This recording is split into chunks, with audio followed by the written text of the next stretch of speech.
Alright, in this section we're talking about combining functions. So the first definition that we see are how to combine functions arithmetically. And so you're going to see the sum, the difference, the product, and the quotient. So addition, subtraction, multiplication, and division. And so if you see f plus g of x, we can rewrite that as f of x plus g of x. The same is true for all the other ones. We can basically, what we're saying is, if you've got f plus g that's together in the parentheses, we can separate those and make it two separate functions. So f minus g of x is f of x minus g of x, f times g of x is f of x times g of x, and f divided by g of x is f of x divided by g of x, provided that g of x is not equal to 0. So let's do an example now. So our first example says find f of g of x when f of x is equal to x to the 2/3 and g of x is equal to x to the 3rd minus 1. And so remember that we can rewrite f minus g of x as f of x minus g of x. And then we're just going to fill those functions and we're going to replace them.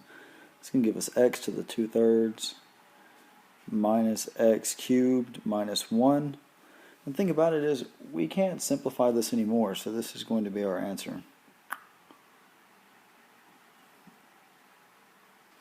I actually take that back. I made a mistake really quickly. So we want to make sure that we always put our things in parentheses, so we do need to distribute that negative.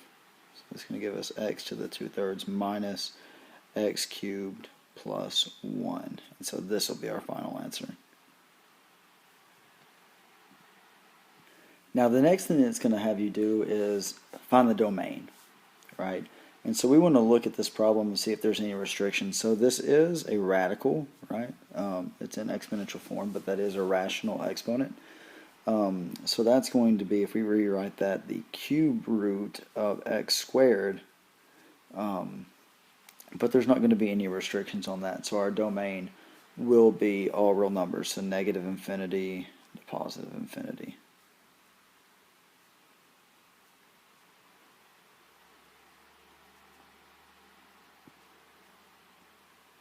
Alright, so let's do another one. In this one we have f plus g of x. And in this case we have f of x is equal to x squared plus 2, and g of x is equal to the cube root of x. So remember, if we have f plus g of x, we can rewrite that as f of x plus g of x.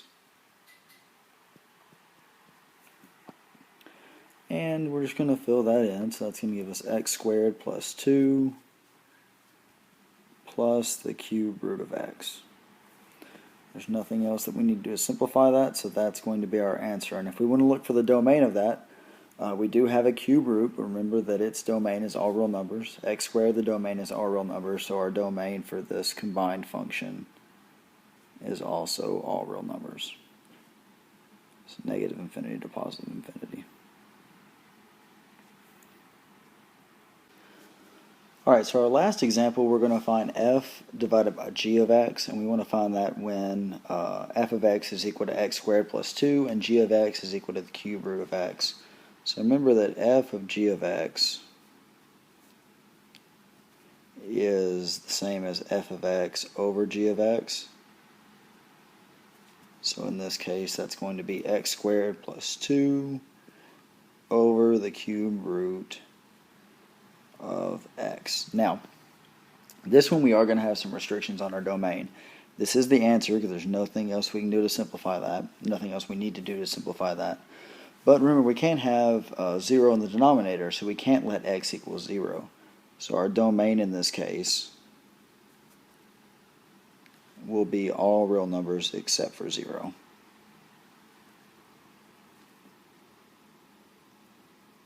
Just because the cube root of 0 is 0, so we can't have that for x.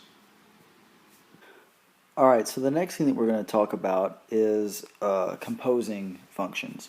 So if we let f and g be functions, the composition of f and g is denoted f of g. That's this little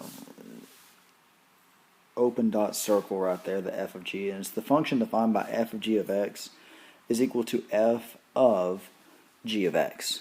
Alright, so the domain of f of g consists of all your x in the domain of g, for which g of x is in turn in the domain in f.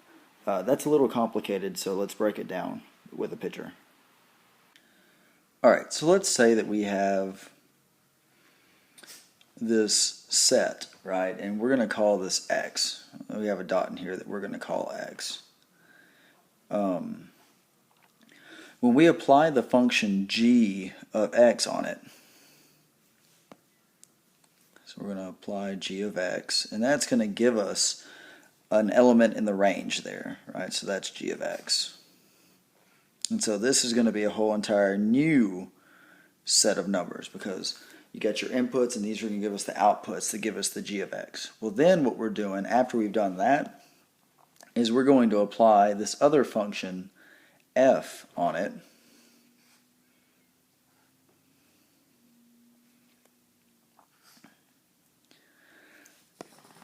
And that's where we're going to get the f of g of x.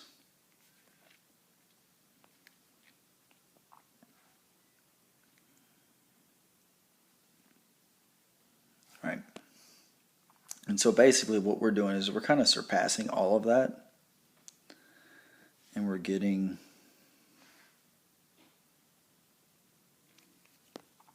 f of g of x.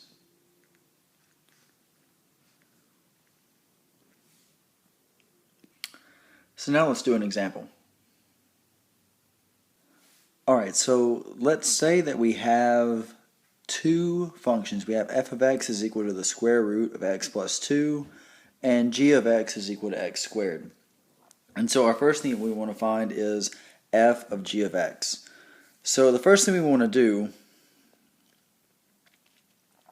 is rewrite this. This can be written, it's going to sound the same, f of g of x. Alright? And so we know that g of x is x squared.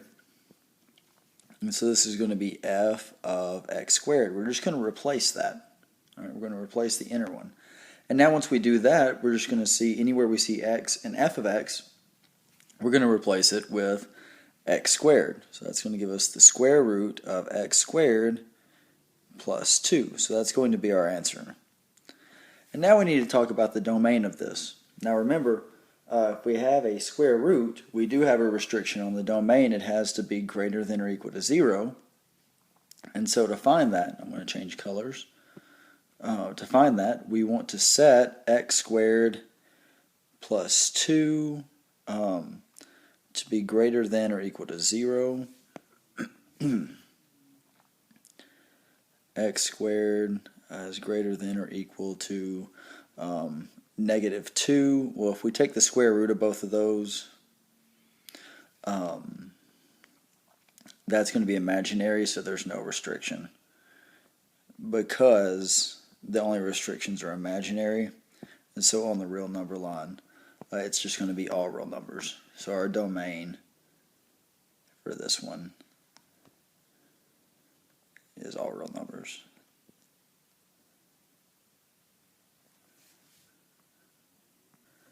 And so the next thing they're going to ask us to find is we want to find g of f of x and its domain. So g of f of x, remember that can be rewritten as g of f of x. Now, these are not always going to be the same. Most likely they're not going to be the same in most cases. So f of x is equal to the square root of x plus 2. So this is going to be g, and it's going to be the square root of x plus 2.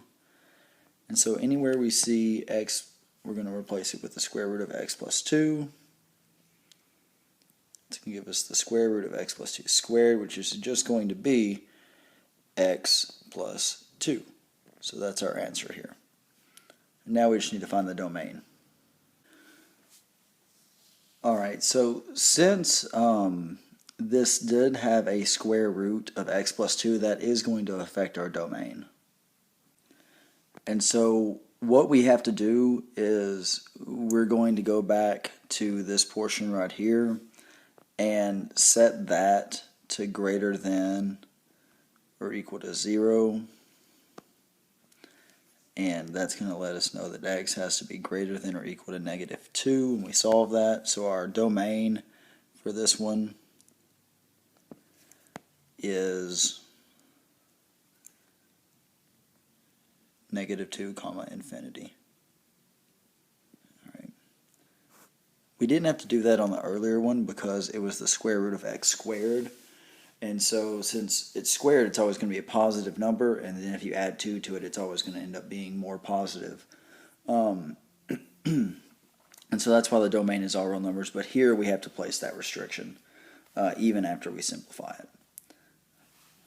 All right. So that's really the end of this section. I'm going to give you just one more example of something that I want you to see. It goes back to the combining functions. Sometimes you'll see them written different ways. If you go through the learn portion, you'll see this example, but I want to explain it. So it says given f of -2 equal 5 and g of -2 equal -3, we want to find f minus g of -2. And so what you're going to do is you're going to use that same definition, and that's going to give you f minus g of -2 is equal to f of -2 minus g of -2. And so then you're just going to plug in what they give you. So that's going to be 5 minus -3, which is going to give you 8. And so that would be your answer to that problem. And so if you see anything like that, just know that you can go ahead and solve for the individual parts and then plug it in, or you can do it the other way where you add everything together first and then plug it in if you're given the entire equation. All right. There are 38 different parts. A lot of them are just multi-part questions. It looks like 19 questions with 38 parts. So just be prepared to take some time on this as you're going through it. If you have any questions, let me know.